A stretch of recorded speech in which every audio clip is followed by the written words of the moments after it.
So in the last class, we actually started with the boiler troubles. Okay, scales, sludge, caustic embrittlement. What are the reasons for the formation of boiler troubles? And later on, we have even studied about the reasons. Then we have gone through the disadvantages and how you can prevent the boiler troubles. And we are left over with another boiler trouble that is called as the priming and foaming.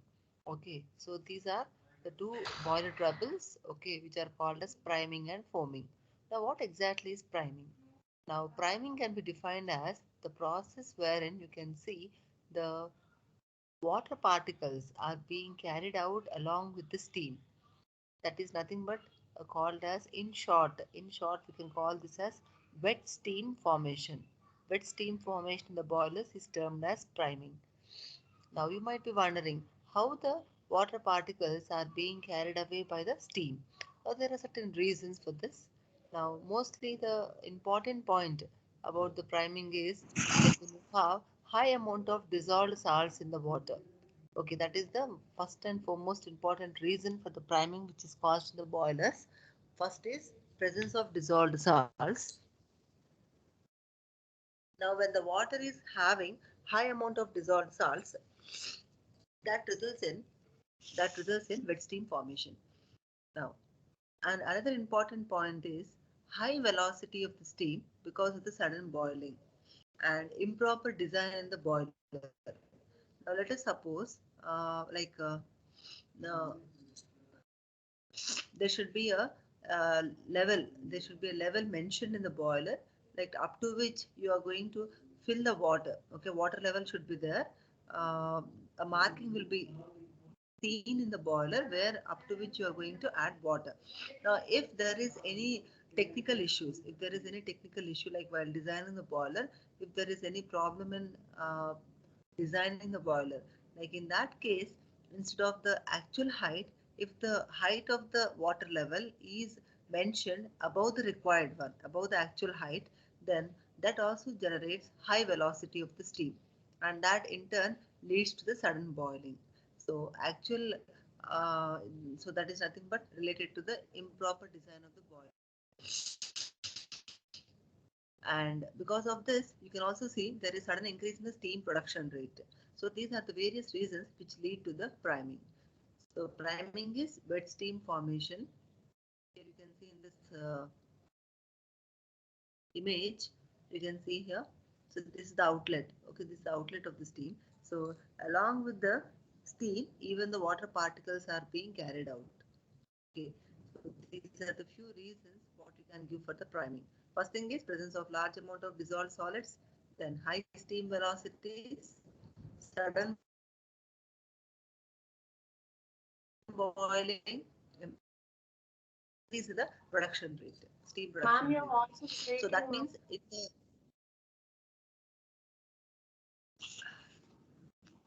this is breaking. Actually, I'm not well today.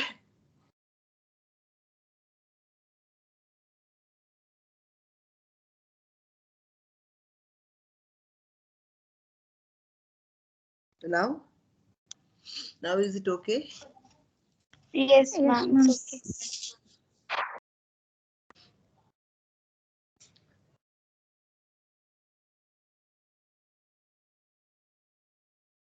Okay. So how can you avoid this priming? So first thing is by maintaining low water level. So low water level, that doesn't mean that the water should be filled in the boiler below the actual height, but it has to be maintained at a given uh, given level. Okay. Then by using soft water. So by using soft water, you can avoid the problem what you face with the presence of dissolved solids. Then third point is by fitting the mechanical steam purifiers. So when you fit the mechanical steam purifiers, this will help in reducing the impurities which are carried out into the water. And well designed boiler, of course, this is a very important point. Then avoid rapid change in the steam rate. Then blow down of the boiler. So blow down operation already we have come across in the scales and sludges. So that process also helps in avoiding the priming process. So these are the points what you have to remember about the priming. Then foaming process. foaming is nothing but formation of foam or the bubbles, okay, on the surface of water inside the boiler, which actually result in the foaming. Foaming is foam formation, and this foam may also pass along with the steam. And what are the reasons for the foam formation? So the reason is presence of the large quantity of suspended impurities and oils. This will lower the surface tension, which produces foam. Now, how can you avoid this foaming? Foaming can be avoided by adding anti-foaming chemicals like castor oil, and also by adding compounds like sodium meta-aluminate. NaAlO2 stands for sodium meta-aluminate, and by blow-down operation. So if you cannot avoid foaming, like there also it actually, see here in this you have the foaming picture. Okay, so here also it is very difficult to judge the actual height of the water level in the boiler. Okay, and here also this reduces the efficiency of boiler. Boiler troubles will also reduce the efficiency of boiler. So that is also an important point what to be noted with regard to the foaming and priming. So how can you prevent this foaming? Foaming can be prevented by adding anti-foaming chemicals and uh, like castor oil, and also by adding sodium meta-aluminate. So with this, we just complete the priming and foaming. Any doubts in this?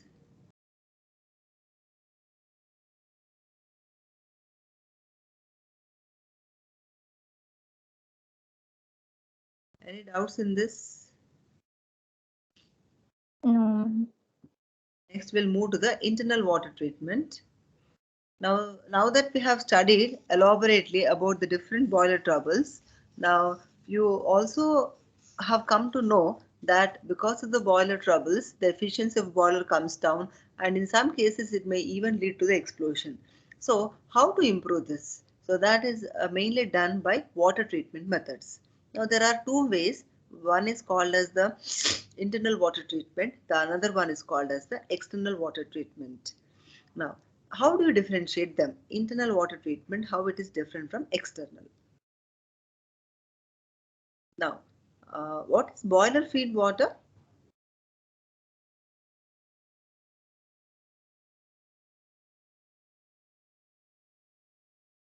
What is boiler feed water?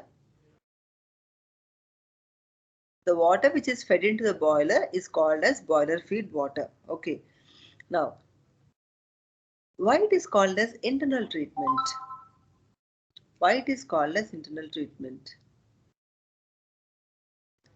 Internal treatment because the water is already there in the boiler, then you are adding chemicals. In both the internal and external methods of water treatment, you are adding chemicals. Okay, but when you are adding chemicals, that is an important point that decides whether the process is internal or external.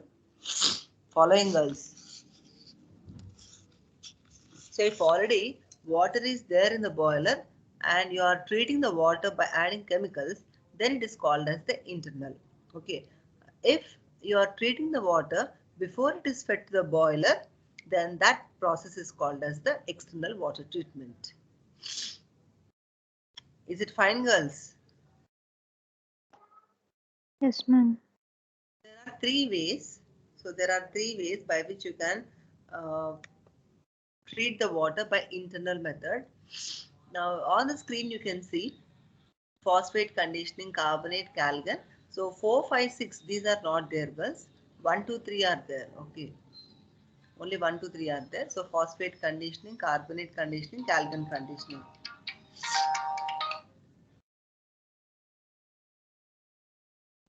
Okay.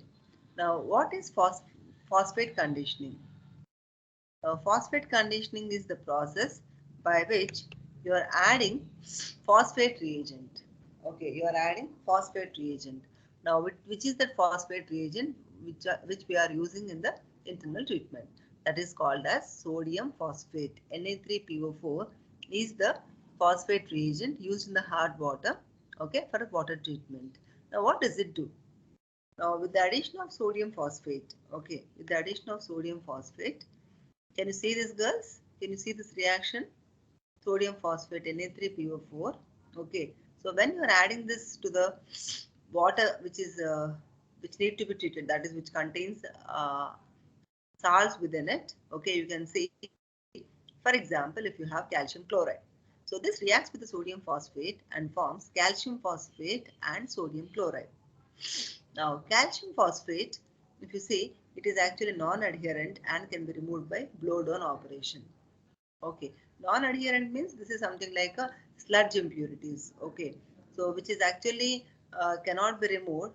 Okay, calcium chloride, just like that, you cannot identify in the uh, hard water. Okay, so with the addition of sodium phosphate, that gets converted to calcium phosphate, and this can be later on removed by the blow-down operation. Likewise, the reaction with the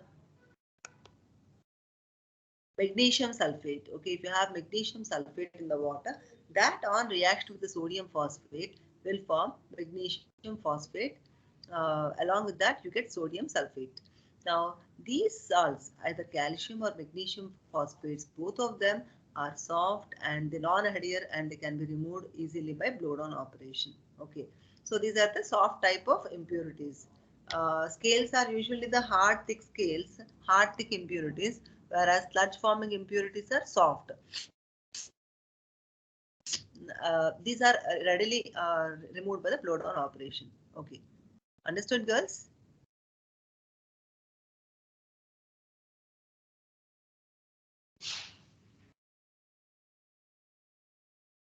Have you understood, girls? Yes, ma'am. Yes, ma'am. So while you are like, this is very, very important question.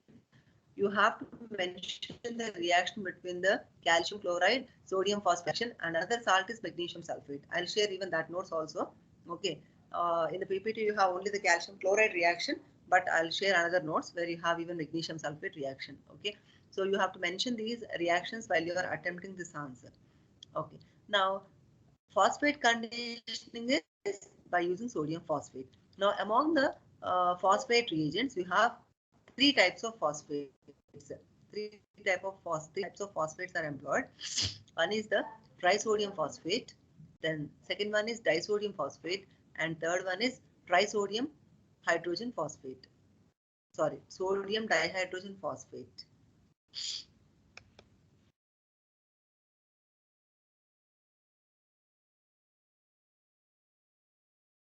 So when to use which agent? NaH2PO4, Na2HPO4 and Na3PO4. Okay, so I'll just share another window. 1 second.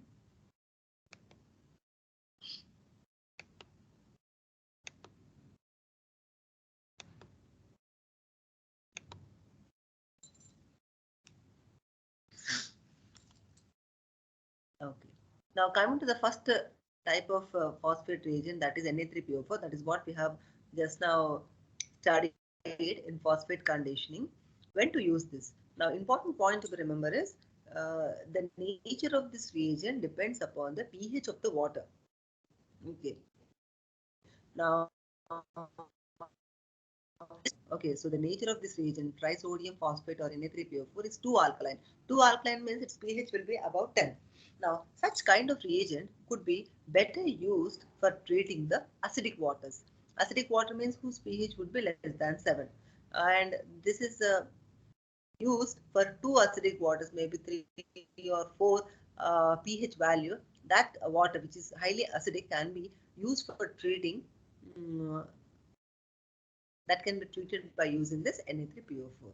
And remaining two reagents, that is disodium phosphate Na2HPO4, is weakly alkaline. Weakly alkaline means maybe its pH is just above the neutral value. So therefore, this is mainly used for treating the water which is weakly acidic. Weakly acidic may be around pH 6 or 5. So that will be weakly acidic. So weakly alkaline reagent used for treating water which is weakly acidic. And the last reagent, sodium dihydrogen phosphate, this is one which is used for treating highly alkaline waters. Why? Because the nature of this reagent is too acidic. Too acidic means maybe its pH is around 3 or 2. Okay, so therefore this is used for treating the water which is having high alkalinity within it. Maybe the pH of this alkaline water, highly alkaline water, might be about 9 or 10. Okay, so depending upon the nature of the water, okay, pH of the water which has to be treated, the selection of that reagent is based on.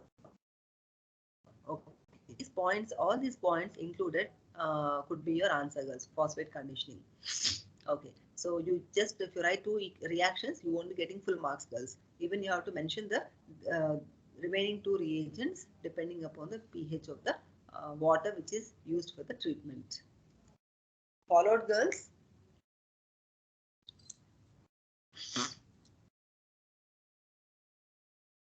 Are you following, girls? Yes, ma'am. Yes. Yeah, next one is Calgon conditioning. Okay, the above one, first one you can see Calgon conditioning. Calgon is nothing but sodium hexametaphosphate. Sodium hexametaphosphate is Calgon. So its formula is Na2, Na4, PO3 taken 6 times. So this is the reagent which is added to the water for removal of the hardness.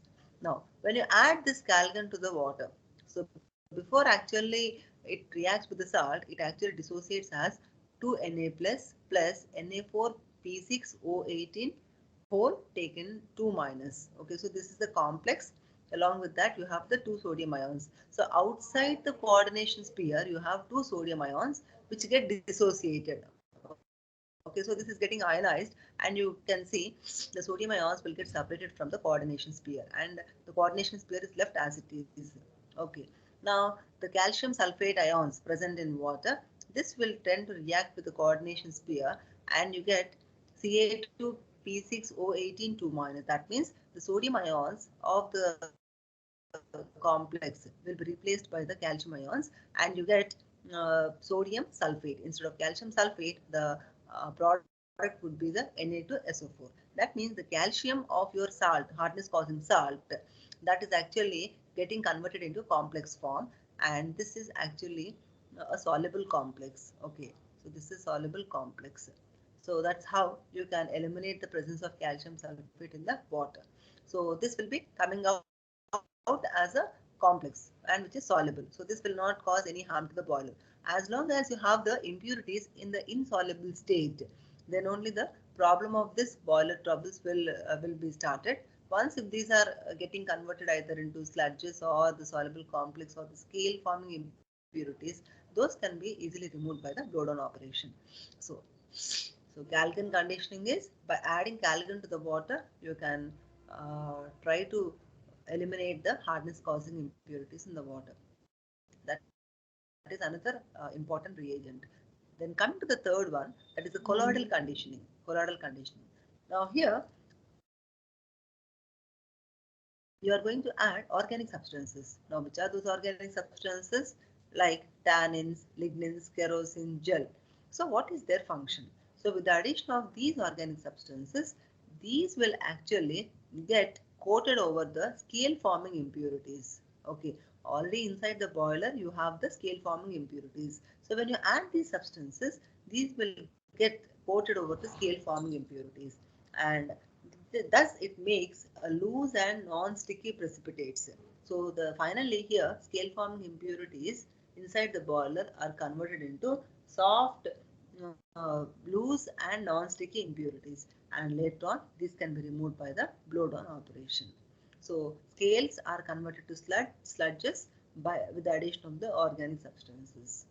Okay, and later on you can easily remove by the blow down operation. So here you are like these are the colloidal substances, so therefore this is called as the colloidal conditioning. Okay, colloidal conditioning. Any doubts still here?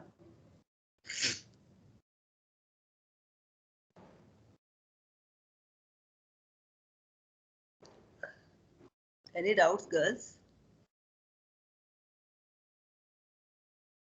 No, ma'am. No, ma'am. Yeah, girls, this is very important question. Internal treatment, external treatment. Internal treatment can So just practice these reactions very well. If you practice just for 2 times, you can just remember them. Okay, don't try to avoid this question. Okay, it is easy for you to attempt. Practice it. Okay. Yeah, next one is the.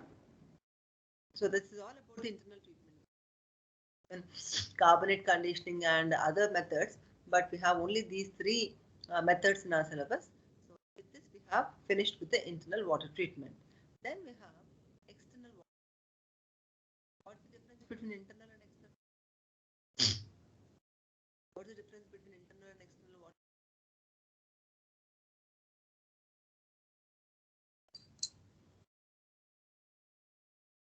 So when are we adding chemicals for treating the water in the external treatment? Before the water is placed in the boiler, ma'am. Very good. So before the water is fed into the boiler, if you treat the water and then send into the boiler, then that is called as the external water treatment. Okay. So internal, what we have discussed till now. So there we have already the water is there in the boiler. Okay. Then you are treating the water by adding chemicals. That is called as internal. Internal means already water is present inside the boiler. External means water has not yet fed to the boiler, but you are treating the water and then you are sending the soft water into the boilers. That is called as the external water treatment. Like here, there are again different methods. Like you have lime soda process, ion exchange process, and then zeolite process. But among these three, ion exchange is highly sophisticated process and the best process because the water which is treated by ion exchange process will be containing a hardness around 2 ppm. So that means almost the hardness will be reduced to maximum extent because in the lime soda process still the hardness would be left over in the water, maybe around 60 to 70 ppm. Zeolite also not so efficient as your ion exchange but better than your lime soda process, but the most efficient one and highly sophisticated process and the best method is your ion exchange process. Okay, so ion exchange. Now what does it contain? Ion exchange process is also called as demineralization process. Okay, now demineralization means what? Or deionization process. So by this way, by this process, you can remove all the ions, all the minerals will be completely removed by this treatment. Okay, now you are using ion exchange resins here. You are using ion exchange resins.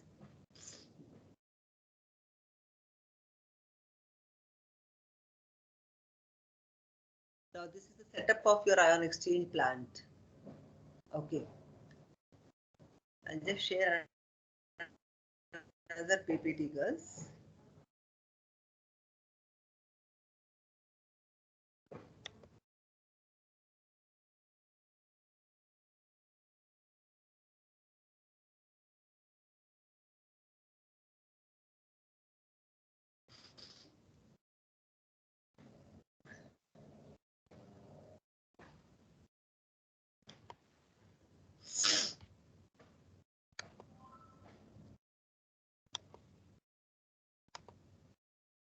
Can you see this, girls? Yes, ma'am. Yes, ma'am. Yeah, these are nothing but the resins, ion exchange resins. Now, description of these resin molecules would be they are insoluble, cross-linked, long-chain organic polymers, and they have microporous structure, which are actually responsible for the ion exchange properties. So what are the characteristics of this resin? They are insoluble, cross-linked, long-chain organic polymers. They are microporous. Since they are porous in nature, you can, when you pack them in your ion exchange columns, they helps in facilitating the exchange of your H plus and OH minus ions and calcium ions present in the water. Instead of which, they actually help in release of H plus and OH minus ions. And the functional groups are attached to the chain. Now, which are those functional groups? I'll just show you the structures of it.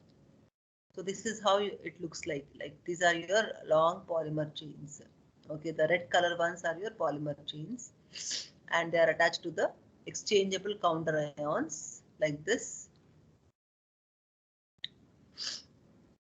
So the blue color ones are the counter ions, and the other one is the yellow colored one with the fixed resin group, and these are your cross links. So cation exchange resin and anion exchange resin. So two resins will be there. One is for the exchange of H plus ions of your resin, and another is for the exchange of OH minus ions.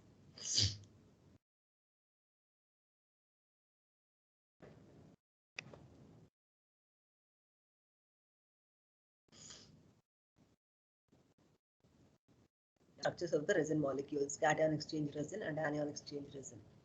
And the name of this resin is what? Cation exchange resin, styrene divinyl benzene. Styrene divinyl benzene. So this is your styrene molecule. Okay, this is your divinyl benzene. Styrene is vinyl benzene. So vinyl benzene on copolymerization with divinyl benzene, you get this copolymer.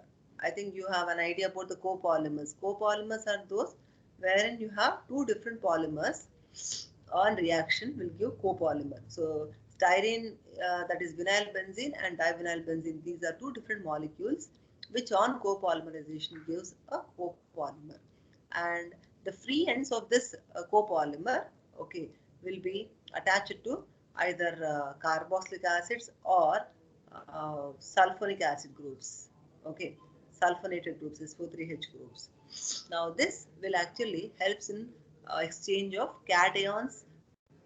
Those are the magnesium and calcium ions in water with the H plus ions. The H plus SO3H or CO2H instead of SO3, you can also say CO2H. Okay, now this is the H plus which will be replaced by the calcium or magnesium in the water. Okay, so this is the cation exchange resin. Similarly, right side you can say you have anion exchange resin. So anion exchange is styrene divinyl benzene, but the difference here is it is actually treated with a basic reagent where you can see the groups like CH2NR3 plus. Okay, uh, trialkyl amine. Trialkyl amine is the group which is attached to the free end of this. Okay, and here you can see you have the exchange of anions with the hydroxide ions attached to this free end. So here you can see in this box OH minus will be replaced with the negative ions, negative part of your salt, like it can be a sulfate chloride, okay, or bicarbonate or carbonate, which are negatively charged ions, will be exchanged with the hydroxide ions of your resin. So these are the structures. If you can remember the structures, well and good.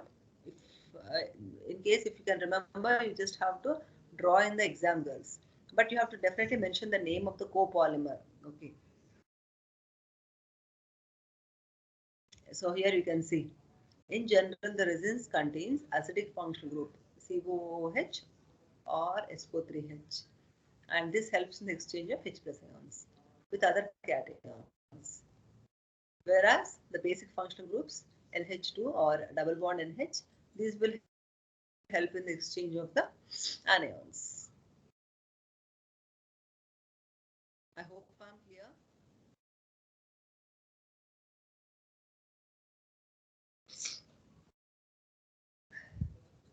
Following us,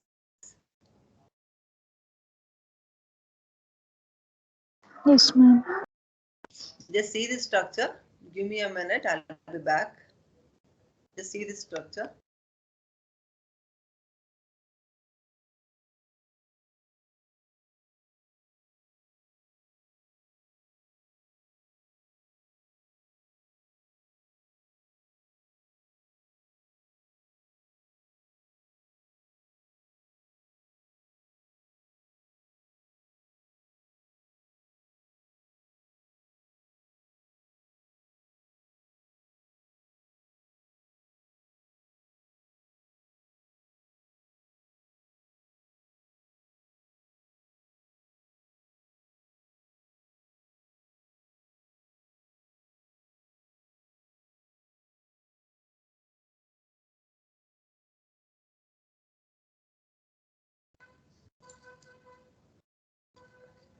Okay, what are the Attachments to this ion exchange purifier. From this diagram, what are the things you can make out?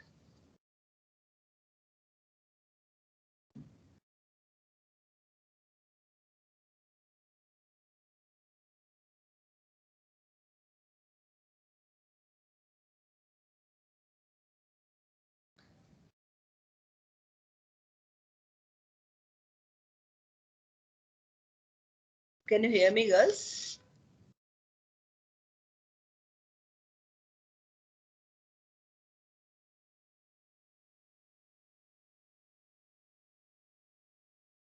Girls? Yes, ma'am. Yeah. From this setup, what are the things you can make out?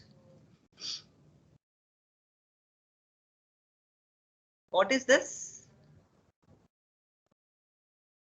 There are two such things, right, in this ion exchange purifier. What is the first one? What's the second one? First one is the cation exchange purifier or the resin, cation exchange resin. And second one is the anion exchange resin.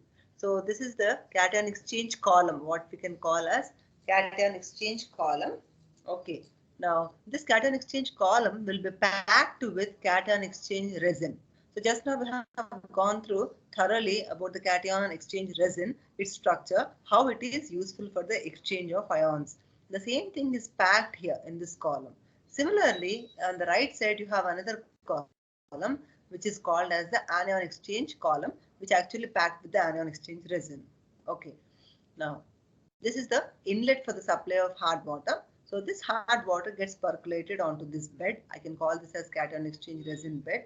And below this you have the gravel. And slowly the water will be percolated along through this cation exchange resin bed. And what will happen here? What will happen here? I'll just share another.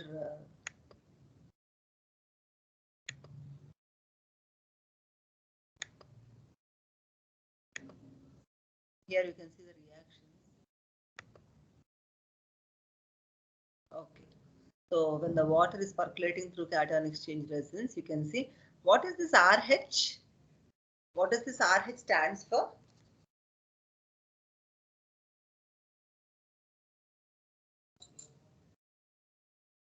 RH stands for the resin, which is actually carrying the H plus ions. Okay. So plus calcium bicarbonate. Okay. Calcium bicarbonate. Here the formula is wrong. CaHCO3. Okay. So just correct this. CaHCO3 taken twice. Now for calcium ion, for one calcium ion, two H plus ions will be exchanged. Okay. So accordingly, we can write R2Ca plus H2CO3. H2CO3. So equivalent amount of H plus ions will be released. What is the valency of calcium? What's the valency of calcium? Ca2 plus. Yes? Valency of calcium is Ca2 plus. Yes or no? Yes, ma'am. Yes. So that means for one calcium, how many H plus ions would be released into water? 2, ma'am. 2. Okay. So here for one calcium, for the exchange of one calcium, in the product side, you can see only one calcium is replaced, but two H plus ions are released into the water. So this calcium will be taken care by the cation exchange resin, and the H plus ions which are released, those will react with the bicarbonate and forms H2CO3. H2CO3. The next magnesium bicarbonate, and here calcium chloride R2Ca plus 2HCl. Okay, then MgCl2 same. So only thing what you have to remember is wherever you have the H plus ions in the resin, there you are going to write the either calcium or magnesium ion, and in the anionic part, whatever is the anionic part, whether it is bicarbonate or chlorides or sulfates, those there you are going to write the acids H2CO3 or HCl or H2SO4. Okay, that is the those are the reactions with the cation exchange resin. Now diagram part. So the reactions what we have studied will be happening here. Okay, those are the reactions which are taking place in this column. Now then the water will be sent to the anion exchange column. Now what does this water contain now? The water after treating with the cation exchange resin will now contain R2Ca, R2Mg. Okay, along with that you have H2CO3 or HCl or H2SO4. Okay. Now, once the water reaches the anion exchange column, what do you have in the anion exchange column? You have anion exchange resin. Now, anion exchange resin, what is its function? You can just see here ROH. ROH is nothing but your anion exchange resin. So R is your resin and OH is the free end of it.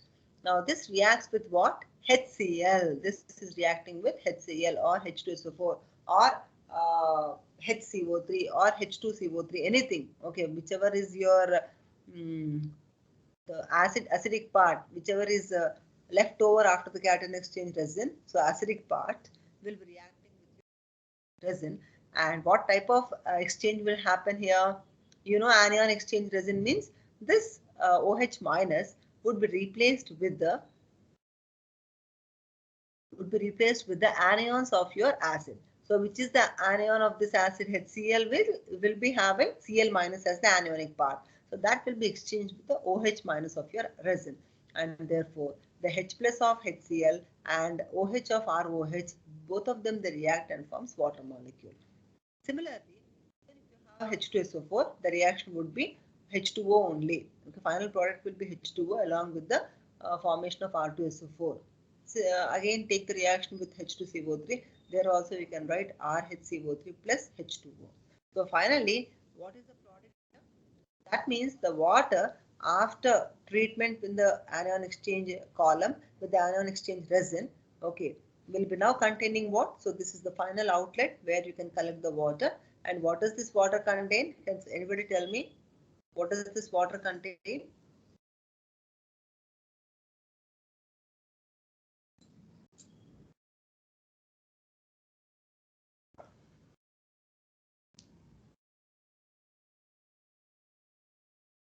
What does this water contain?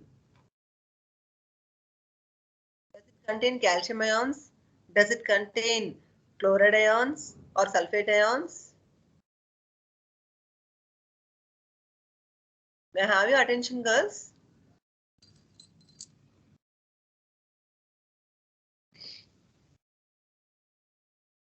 Please respond.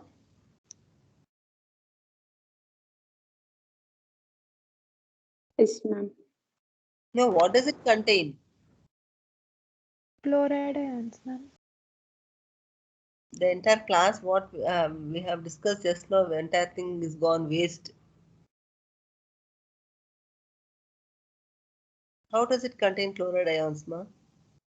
I've been explaining so clearly. Calcium ions, ma'am. Calcium ions, ma. Calcium ions, will they be free in the water? No, no. In the cation exchange resin, the calcium ions will be retained onto the resin. That is what is shown as R2Ca, right? R2Ca means what? These will be held onto the resin molecules. Okay. Similarly, the anions, okay, which are released from the released from the cation exchange column when you are showing the reaction here. So RCl, R2SO4, RHCO3 means all these anions will be retained onto the anion exchange column. Are you getting the point, girls? Here you have the left side, and cation exchange column will be helpful for the exchange of H plus ions. Okay, that is calcium, magnesium ions in the water. Those will be retained onto the resin molecules, and equal number of H plus ions will be released into water. And that will be carried to the next column where you can see the anion exchange resins. So anion exchange resins means here these resin molecules will retain the chloride ions, sulfate ions, carbonate ions, instead of which they release OH minus ions. So now what does the water contain? Don't tell me calcium or chloride ions. What does the water contain now? OH minus ions, ma'am. Only OH minus ions? What about H plus ions which are released from this cation exchange column? Even those will be there in the water itself. That is why you are getting a water molecule. Here you can see in the ion exchange process, hard water is allowed to pass through cation exchange resins, which remove calcium magnesium ions and exchange equal amount of H plus ions. Anion exchange resins remove bicarbonates, chlorides, sulfates from water exchange equivalent amount of OH minus ions. Thus, by passing hard water through cation, hardness is observed by following reactions H plus and OH minus. So finally, these are the only ions which are present in the water now.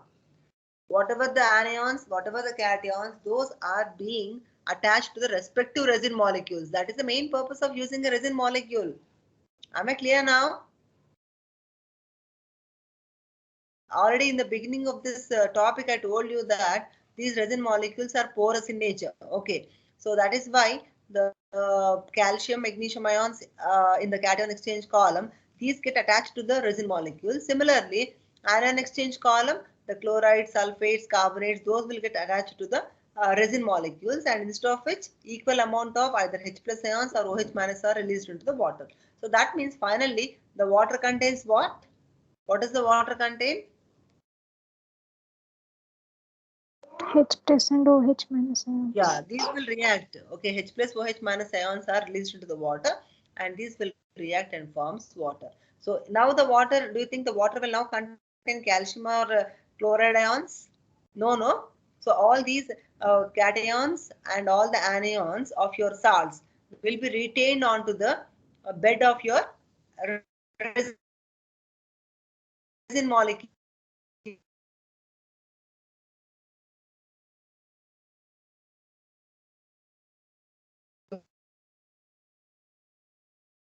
Or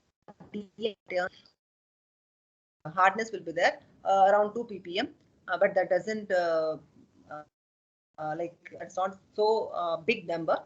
Okay, so but finally this is a highly sophisticated process by which you can use this water for boiler feed water.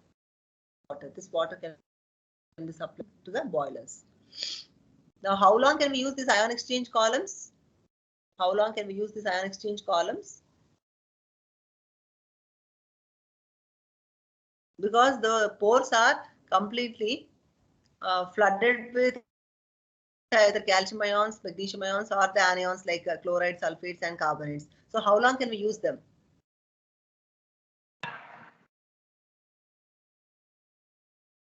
Until the potential gets used, ma'am. Until the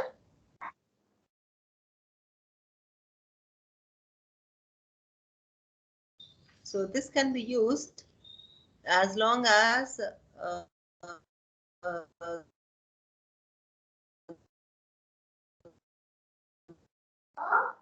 Ma'am, your voice is breaking, ma'am.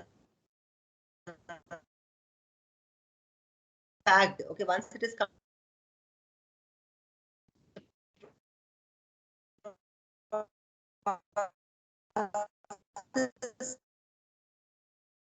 yes, Arshia, you have something to say? Your voice. Voice is breaking, ma'am.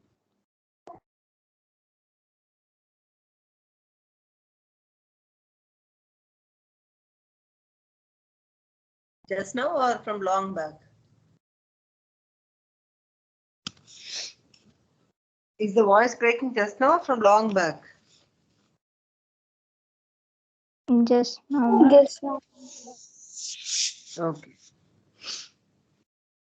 So here the cations and anion exchange resins, okay, will be flooded with cations and anions. Okay. So once it is completely packed with the ions, cations and anions, that is the time where it requires regeneration. Yes or no? If you are just supplying hard water for a long period of time without checking the efficiency of that ion exchange column, okay, you cannot get a more efficient process. Output will not be so efficient. So for that reason, you just have to monitor the efficiency of this ion exchange process. So for that, you have to regenerate it because now the columns are completely flooded with, then you have to regenerate. How the regeneration process is done? So regeneration process is done by using sulfuric acid, okay, by using sulfuric acid or HCl, which is actually stored outside the cation exchange column. Okay, so this is the regenerator, acid regenerator. Either you can use HCl or H2SO4 for cation exchange column generation. And right side you have the NaOH for the regeneration of anion exchange. What will happen when you supply this acid solution? So when you are regenerating these two columns, you just have to stop the supply of the hard water. Hard water should not be supplied. So temporarily this has to be stopped. Ion exchange treatment has to be stopped. And then you can carry on with the regeneration process. So on regeneration, you can see in this equation R2Ca. R2Ca is what? Quickly girls, what is R2Ca?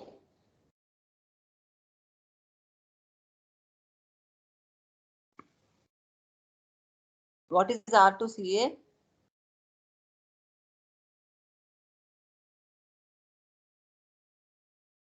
Hurry up girls, what is R2Ca?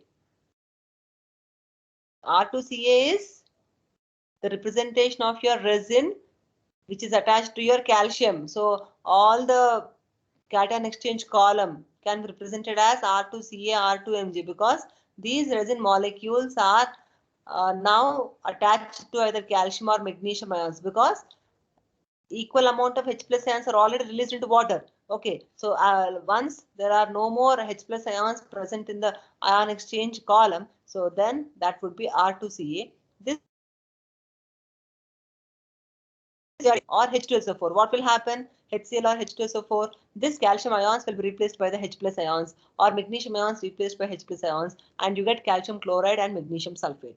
Now, once this regeneration process is completed, these washings have to be sent separately. Like here you can see you have an outlet where you are sending the washing separately out. Similarly, anion exchange regeneration, this is done by using sodium hydroxide dilute solution of NaOH. Then this is R2SO4. R2SO4 is nothing but the ion exchange column where you can see the sulfate ions are being attached to it and reacts with the NaOH and forms ROH and Na2SO4. Similarly, RCl, RHCO3. Okay, whatever might be the nature of now this ready to be used ROH, and later on you have the salts like Na2SO4, NaCl, NaHCO3. So all these will be sent into the washings. Here also you have separate outlet for collecting these washings. Now this ion exchange purifier is ready for the exchange process because now the cation exchange column is ready with the RH. So on regeneration, R2Ca is converted to RH and anion exchange column is converted from RCl to ROH, and therefore this process can be again started. So here you can see the merits of the anion exchange process. This can be used for softening highly acidic or alkaline waters. It produces a hardness of around 2 ppm, which is actually considered to be very, very low hardness. And this is a very good treatment for the usage of the water in high pressure boilers. And demerits are this equipment is costly, more expensive, chemicals are needed. And another important point is if the water is turbid, the output of the process will be reduced.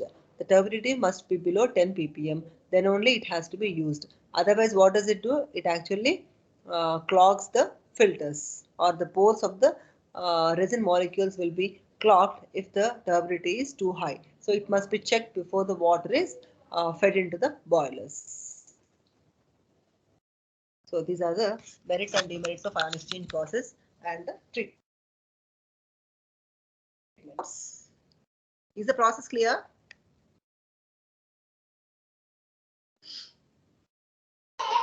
Yes, ma'am. So girls, I think already shared the notes for you. So go through it. If you have any doubts, we'll discuss in tomorrow's class. Okay, once read this. Once read and practice this because you have only one process from this topic, that is ion exchange treatment only is there. So this is a repeatedly asked question and an important question, girls. So here you have to describe your answer by first explaining about the ion exchange resins, their nature, Then cation exchange resin, reactions, anion exchange resin, their reactions, then regeneration process, their reactions, diagram part, merits, demerits. This entire thing will be fetching your full marks. If anything is missing in between, so you'll be losing the marks. So labeling of the diagram is also an important point. Like we see, when we go for the corrections, so scheme of valuation is designed in such manner, like just if you draw the diagram and leave it, marks will not be given. Even the labeling is also very, very important. Okay, reactions. So suppose if this question is asked for maybe 10 marks. So distribution of marks will be like this. 2 marks for the description of your ion exchange process, resin molecules. Then next, 2 marks already gone. 2 marks for this cation exchange resin, 2 marks for this anion exchange resin, 6 marks are already gone. 2 marks for the, maybe 1 mark for regeneration, 7, then 2 marks for labeling and diagram, 9, and 1 mark for merits and demerits. So depending upon the length of the marks allotted for that question, like suppose if the same question is given for 15 marks, then distribution of marks will be slightly increased. But each and every part of this question will be allotted the marks.